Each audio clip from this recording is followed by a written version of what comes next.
Welcome back to Celebrity Radio. It's Alex Belfield talking to some of my favourite people and some of the world's most interesting folk. And we've got a really talented guy for you today.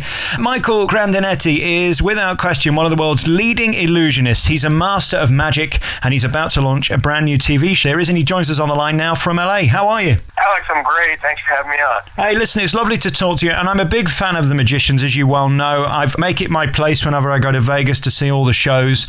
It's cool again. I think people like Chris Angel have really helped to make it cool, to make it fashionable, and to make it interesting. It's no longer just pulling a rabbit out of the hat, is it? No, and I think, there is many different styles of performer that there really is something for everybody. But at the end of the day, I think people love to be amazed. So, magic certainly does that.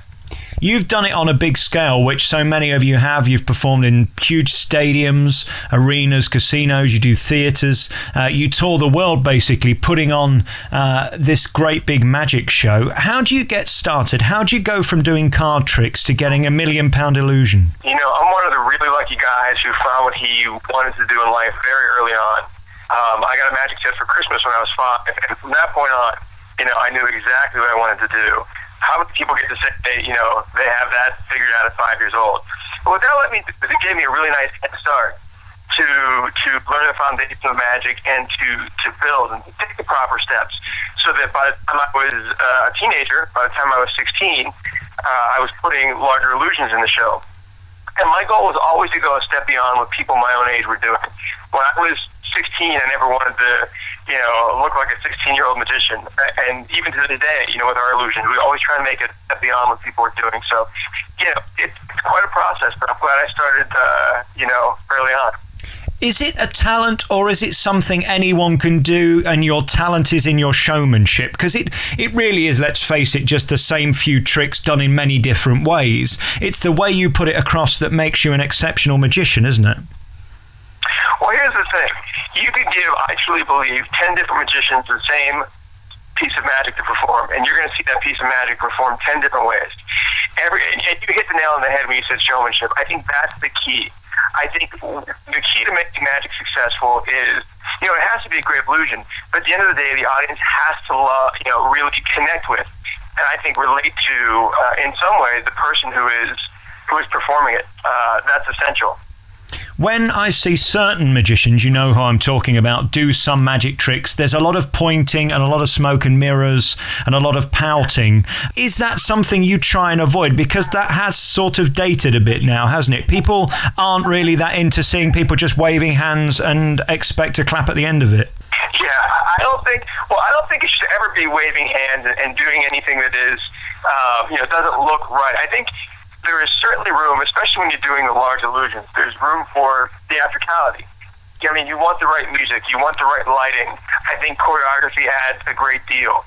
But I think all the pieces have to work together in the right way, and they have to be staged, professionally. And, magic is many, many pieces that have to fit together to create the proper whole. So I think when it's done right, it works. But when it's, to your point, when it's not done right, it really stands out. And how does it feel when you do those big arenas? It's the nearest thing to rock and roll you're going to get in show business. As you say, you're very lucky to have a light show. You can use any music you want. Is it the coolest feeling in the world?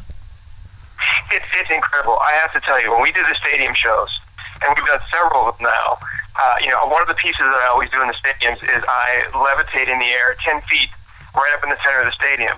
And for me, I'll tell you what, it's like you're getting a view of the stadium that nobody ever gets. How many people get to see a stadium from the center and 10 feet elevated above the field? So, it's amazing. And me and I'm sure I speak for my entire team of people when I say we've never lost that sense of, wow, when you take the field, when you walk out into a stadium, in front of 70,000 people, it's the most incredible feeling in the world. I would wish that feeling for everybody. They don't have to do magic and have to do a stadium full of people, but that sense of just total, love of what you do and total excitement for what you do. I would wish that for everybody. What's your take on the plagiarism of magic? Because, as I said earlier, there aren't that many illusions. It's just the same thing done in many different ways.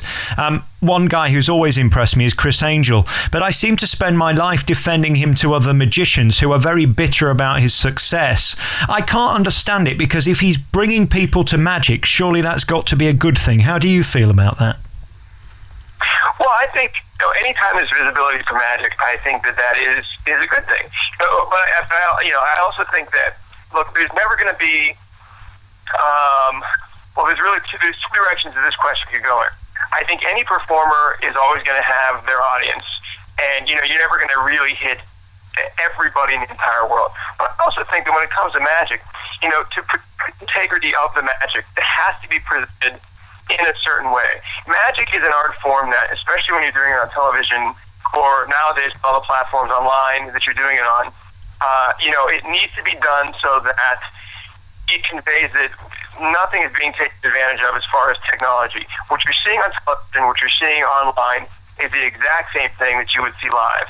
And when we do our television productions, I've been very careful and very specific that we utilize television to really enhance the magic, show that we are, doing everything fair above board. And I think that's the key. But a magician should never, ever take from another magician. I think there are so many, I think we haven't even scratched the surface of what's possible to do with magic. But there's certainly a number of ideas out there. So, that I stand very firm on. You see, I find that fascinating, because as a guy who's every year, I'm just next week about to go back to Vegas, and I'll probably see 7 or 8 magicians. It seems like I see mostly the same show 4 or 5 or 6 times. It's interesting, your perspective, that there are infinite opportunities to create new illusions. You really believe that? Well, think of it this way. Let's look at it from a musical standpoint. There are 8 notes, on a keyboard and in a musical scale. There are 8 notes. Yes. And think of how many songs have been created over hundreds of years, and how many pieces of music will be created over the next hundreds of years with those 8 notes, right? Yeah. So in magic, there are basically, 7 or 8 basic principles of magic. And just in the same way, it's how you combine the principles to create, a unique piece with it. And I think that, there are certainly illusions that have become standards. Just like in music, there are songs that have become standards. But I think, as a performer, I think for me, one of the most satisfying things is to try and break away from the standards and do things that are unique to, our show. To me, that is where I get the most joy. I've been watching clips of you on the telly, and again, there's a certain magnetism to your performance, and that, I think, is the key to your success. I go and see the Magic Show in Blackpool every year, which basically has the best magicians from the UK and around the world turn up at the Blackpool Theatre, and there they sort of tout their wares and sell their tricks and then perform them at the end of the weekend. And it seems to me that you've got to have a big personality. If we look at all the people who have made it in magic big time, David Blaine, over here we've got Dynamo, Chris Angel, all these people are very distinctive, and you've certainly got that. How hard do you have to work on that? Is that really you, or is that an image? Are you an actor being a magician? What are you? That's a great question. Well, me personally, I am me. If you came to see my show, the exact person you hear on this phone is the exact person that you're going to get on stage. I don't know how to be any other way. And for me, it's about building that relationship with the audience so that, for example, when we do something dangerous in the show, the audience really cares. If I'm escaping from between 2 walls of steel spikes that are on fire, I really want the audience to care that I don't get hurt and, that something bad doesn't happen to me. So for me, the way to do that is being sincere and really showing who I am as a person. Now, that being said, there are a lot of performers in different fields, both music and magic and a lot of different art forms, who convey a character. And it works for them, and they do that very, very well. But for me, I think I really want the audience to walk away feeling, after 90 minutes, that they know me personally. And again, with your style, I mean, you've worked with so many people, worked on TV shows. We're going to get to your new TV show in a moment, but it's interesting how people seem to want to work with you. You've appeared with David Blaine and people like that. Is that great affirmation as to your talent as a magician? When you think of illusions, the image that somebody gets is larger scale effects, making large objects disappear or vanish, or appear or float in the air. But I do think that an illusionist is a very specialized brand of magic where it is combining all the theatrical elements, like I mentioned earlier, the choreography, the lighting, the staging, the music, all those pieces an illusionist takes and puts together to create kind of a large-scale theatrical experience featuring magic on stage. It's like creating a little play or a little movie on stage. I think that's the best way to define an illusionist. An illusionist does magic, but I think an illusionist is more of a branch of the magical arts where the performer does these more elaborate theatrical pieces. And again, these tricks can go wrong. I'm always amazed when people say, oh, it's only magic. Yeah, but if you've got a saw going around and you stick your arm in it, it's going to be chopped off, isn't it? Oh, absolutely.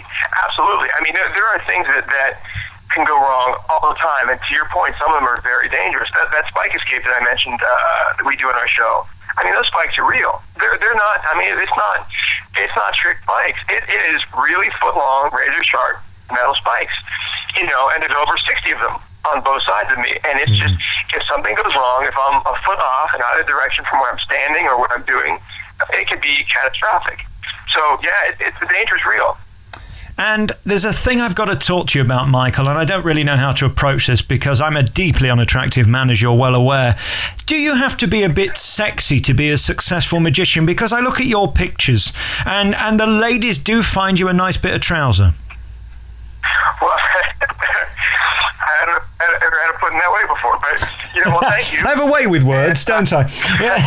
At the end of the day, I think as long as you can relate to the audience can relate to you, I think they will see past, I think that's the biggest asset that any performer can have. No, I think, you're very kind of, I appreciate, but I think at the end of the day, it's about, again, building that connection with the audience and being somebody that they care about and want to watch. That's it. That's the key.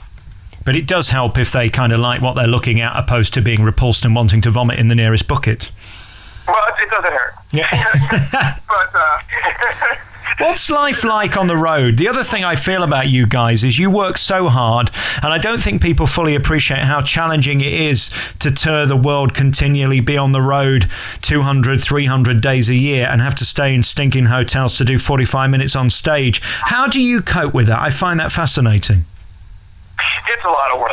We just did a series of halftime shows around the country for basketball games, for NBA games, and for college basketball games. And, those halftime shows are 6 minutes. They're 6 minutes long. But to do those 6 minutes, we are flying times for 6 or 7 hours and setting up for 8 or 9 hours. And then the crew is tearing down for 8 or 9 hours, and you're flying for 6 or 7 hours, and all for 6 minutes. But I'll tell you, when you're doing those 6 minutes and the audience is there with you and they're enjoying it, man, it's worth all of it. It's a ton of work. And when we're not touring, we work in 17-hour days, rehearsing, developing new illusions, figuring out places to take magic. It's not a job. It's not a 9 to 5. It is literally it's a 7-day-a-week lifestyle. But I wouldn't trade it. There's some great 6-minute clips on YouTube of you doing your magic brilliantly. Is there no way they could just play your YouTube clips and save the time and money and effort? Well, magic is a live medium. I think, it certainly works on television extremely well when it's done right. It certainly works online extremely well when it's done right. But to see it live, to literally be in that stadium or in that theater and see somebody float, nothing beats that. Nothing beats that experience. And to this day, I got to tell you, I've been doing magic for so long. I still love watching magic as much as I did when I was a kid. So I think there's just something about seeing magic live that you just can't duplicate. You can't. I love it. And there's no feeling like when it goes right. If I'm sat in the audience and I'm asking myself, how does he do that 5 or 10 times a show? You've done your job, haven't you? Oh, absolutely. That's what you want. You want the audience to, it's like when they go to a movie, the special effects aren't real, but you want to suspend that, as they say, suspend the disbelief and let yourself go. And just sit there and enjoy the magic and be fully amazed by it. If you think about it, what other art form can you sit in the theater and watch and experience and get that feeling of amazement and get that feeling of how is that done? How did they do that? You really can't. Magic is very unique in that it gives the audience that very rare emotion. Yeah. So if the audience is sitting there questioning and going, I just don't understand how they're doing it, I'm completely amazed. Yes, the magician has done his job, and that's exactly what you want. I watch people walk into a theater at the end of a long day of work. They've just worked for 8 hours, and they're stressed, and they come in, and, the goal is that by intermission or by the end of that show, they're walking out smiling because they've been totally uplifted by that feeling of just complete amazement. I think I have the mental age of a 14-year-old because the first time I saw O by Cirque du Soleil and also Carr and David Copperfield and Chris Angel and Lance Burton, all these shows, I wish I could see them again for the first time because there's nothing more thrilling for a person to sit in a theatre and feel like that. I hope to see you very, very soon live because I know that you'll do the same. To put on a production, I don't think people can underestimate how much time and effort goes into that. And of course, that leads me then to the TV show where once it's out there, it can't really be done again. The CW have commissioned this brand new show that airs in August called Masters of Illusions, and you've taken it again to another level. You're back on the TV. Tell us about the show. Well, I'm really excited for the show. We taped several different episodes and several different illusions for it, and I really wanted to make it special for television. I wanted the home viewer to literally be able to see things that they wouldn't even see. It had been there for the live taping. So one of the things that we did was we had a roving cameraman do 360-degree shots around several of our illusions. So the audience at home can literally see the illusions from around and behind and know that they're getting a full bird's-eye view of the magic. In the show, and I'm really excited about the illusions that we did several of our original pieces. One of the pieces that I do is a piece that they call Walking Through Steel, where we have a 7-foot-tall, 4-foot-wide, 1-inch thick plate of steel. It's this giant, heavy piece of steel that has to be brought to the stage on this big rolling cart. And we get the audience up to examine it. And we actually had Ace Young from Broadway and American Idol in the show come up, and he was the celebrity who examined the wall and made sure there were no holes and no openings. And we see, the wall gets lifted up into this frame, and I try and melt my body right through the center of it. And it's a piece that it's one of my favorites that we do. I also do a piece where I levitate 10 feet into the air, and we do it right at the front of the stage, literally, so the audience can see there's nothing above, there's nothing at the side. They can see behind me. Again, we do that 360-degree camera shot. Michael, there's nobody listening to this. How do you do it? Just tell us. Come on. It is magic. No, you know what? I would never want to ruin the magic for you. I wish I could go to a magic show and not analyze it like a magician. Yeah. I wish I could watch it and just be amazed. But I would never want to take away from somebody. Absolutely not. I think it's so inspired and so brilliant, and I'll never stop loving magic. I always ask myself, though, as a businessman, how do you make any money? Because touring these shows is notoriously expensive because everything's so damn big and complicated, and you need help with it, so you've got to hire people. Have you made any money out of this career? Well, it's about staying busy, and it's about, finding ways to take magic to many places and doing, it's as in any other, business, it's about making all the pieces, work. Because I have some friends who are stand-up comedians, and when they go to do shows, they basically, they're shows themselves. They just, hop on a plane and they go and they do it. We have, 15,000 pounds of equipment and 10 people and, 10 hours of setup, sometimes 2 days of setup, depending on, which large-scale illusions we take on the road at that point. But it's making all the pieces literally work, and, but it's a process. And it's a process that you have to work on. You definitely don't start at that point. You start small and then you build. But it's a process. Listen, we need you to come over here to England to show us what you do. I'm hopefully going to catch up with you in America very soon. And I'm going to send your email on to a man who does what we call the Raw Variety Performance in December, where selected acts from around the world get to perform for the Queen. And it's a great way of being seen, and you'd be perfect for it. So let's get you on that. How about that? I would love it. I would absolutely love to come over there, and it would be an honor for me. So thank you for that. Listen, great to talk to you.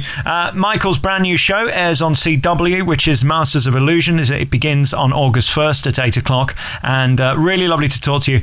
Michael Grandinetti is the big star of magic, and you can find him online. Just Google him on YouTube or his website, and you can find out all his tour information and also about this brand new program, Masters of Illusions. Michael, really nice to talk to you. Alex, thank you so much. The time just disappeared like nothing. It was great talking with you.